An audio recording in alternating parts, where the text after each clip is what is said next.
अल्लाह का अर्श, अल्लाह ताला का अर्श ला देंगे। यतीम है मेरे 3 भाई ने, मेरे तो छोटे ने पढ़ते पे, ठीक है ना। हाँ मजदूरी करना, मेरा ऑपरेशन होया है, काम ही नहीं कर सकता बारा, ठीक है ना। कि बंदा होंगे ना काम कर ले, चलो बंदा आपका पेट दा पाले। इयो कि पहले रशिया दी लाल है, ठीक है ना। ठेके ते चलाई रखा है, किस्तां दे भी लिया सी बहुत जी। इन्हें 2-2 हजार चलान कौन पूरा करे, ठीक है ना। भाई बेचारा रो रहा सुबह का, ठीक है ना। मैं सुन रहा, ठीक है ना, हक दिल लड़ रहा है। 2000 चलान हो गया, 2000 रुपये चलान है, 1000 रुपये भाड़ा है, ठीक है ना। 3000 2000 जो पीछे की बचा, 1000 रुपया मालक नु दे दे, 3000 कट के बंदे नु की बचता है? रोटी बचती है, कुछ नहीं बचता बहुत, जब पेट्रोल बचता है। मैं ठेके रश का भी चलाया, वजनी काम नहीं होता। बहुत सारे के नाल भाटी अड्डे चाहिए, ठीक है ना। पाला पा के समझ इन्हों हदायत देवे, यतीम बच्चा, ठीक है ना। जो कोई एले तरसी हो सकती तो मेरी रेडी वापसी दे दे। ना किसी बाजी नु भी कहने, ठीक है ना। साड़ी बहन है, ठीक है ना। असी खानदानी में कौम दा सुखेर हाँ, ठीक है ना। जो मर्जी करे, ठीक है ना। गरीब आवाम नाल तावन करे, ठीक है ना। गरीब भैन भरावां नु किस तरह पालदे हो? अयो 1000-1500 डेली घर भेजदा सी, घर सरकट चलदा सी। मेरी रिक्वेस्ट है, ठीक है ना यार, कमेटियां लगे, ठीक है ना। मेरी रेडी वापसी कर दो। यतीम बच्चा, ठीक है ना, मेरे तो काम नहीं होता यार, ठीक है ना। 30-40 हजार रुपया गरीब बंदा कित्थों लियावां यार? ना कोई है जी आमदन है। 4 दिनों तो की कर रहे हो?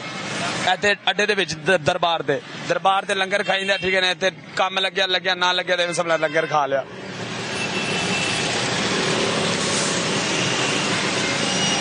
मेहरबानी होगी बहुत। घर दुआ भेजी थी, दसे गया काम यार। इनका पेट दिखाएं जरा दोबारा से, मैं चाह रहा हूँ।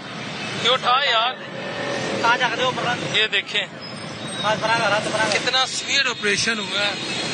वजनी काम मेरे तो नहीं होता यार, ठीक है ना। घर कोई गुजारा हो रहा है कि बहन भरा पीछे? आमदन हुई है कि बहन की जगह बहुत झूठ नहीं मारेंगे, ठीक है ना। बाकी कोई चक्कर नहीं, पीछे कोई निजाम नहीं है, ठीक है ना। कई 1000-1500 बेचता सी, ठीक है ना। वडेरे नु तो आपदा बच्चा ने समझ कोई पिलसन या कोई खर्चा पानी समझ करता समझ चला दे रहेगा। गरीब बंदा, ठीक है ना, मेरी रेड़ी वापसी कर दे। कोई दे टूटी भजी चाहिए मैंने दे दो, मेरी मेर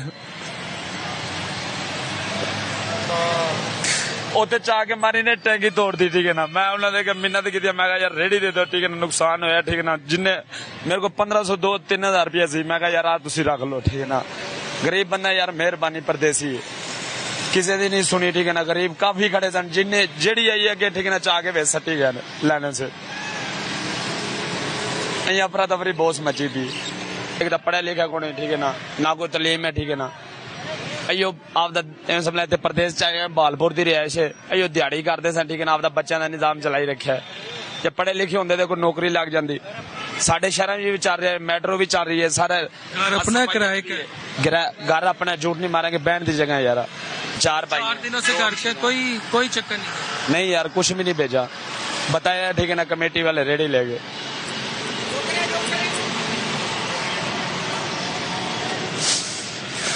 जिस मुल्क का नौजवान इस तरह रोएगा कि वो काम करना चाह रहा है और उसकी रेहड़ी उठाई जाएगी, तो उस मुल्क का नौजवान क्या करेगा? गेट के ऊपर तकरीबन आधा घंटा ऐसे बैठा रहे, वो रोते ही रहे, वो माफिया मांगते रहे, मिन्नतें करता रहे, माफी मांगते रहो।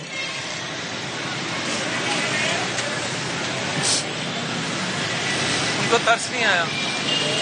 क्या पता, दिल में इंसान के रहम ही नहीं है।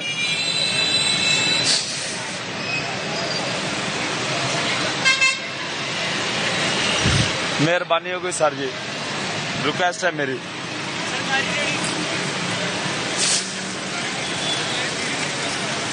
आपको सरकारी रेहड़ी मिलनी चाहिए, ये कहें सीएम साहब को। जैसे भी करके सर जी मुझे एक रेहड़ी दे दें, ठीक है ना। तुम्हारी मिन्नत है, सरकारी दे दें या मेरी। कितने की आती है कि रेहड़ी? नहीं तो बनवाए तो 40-30-35 हजार लग जाता है, ठीक है ना। पुरानी दे दें, ठीक है ना। मैं अपना बच्चों को गुजारा कर लूंगा, ठीक है। शादीशुदा हो? हाँ जी, शादीशुदा हूँ, एक बेटी है मेरी। तो बेटी को भी कुछ नहीं भेजा? क्या भेजे? बेटी भी है? मेरे भाई हैं, मुझे माँ की ज्यादा फिक्र है सर, बच्चों की नहीं है। मुझे माँ की फिक्र है, ठीक है ना। मेरी माँ भी बीमार रहती है, बच्चे है, अब्बू नहीं है, यतीम हूँ सर। इधर प्रदेश में ना 500-600 बंदा वैसे खा जाता है, इधर रह के 500-600 वैसे खर्चा है बंदे का। प्रदेश में 1000-1500 घर बेचता था। तो बच्ची के लिए दूध पैम्पर वगैरह कौन कर रहा है? अल्लाह देता है। 4 दिन हुए कुछ भी नहीं भेजा।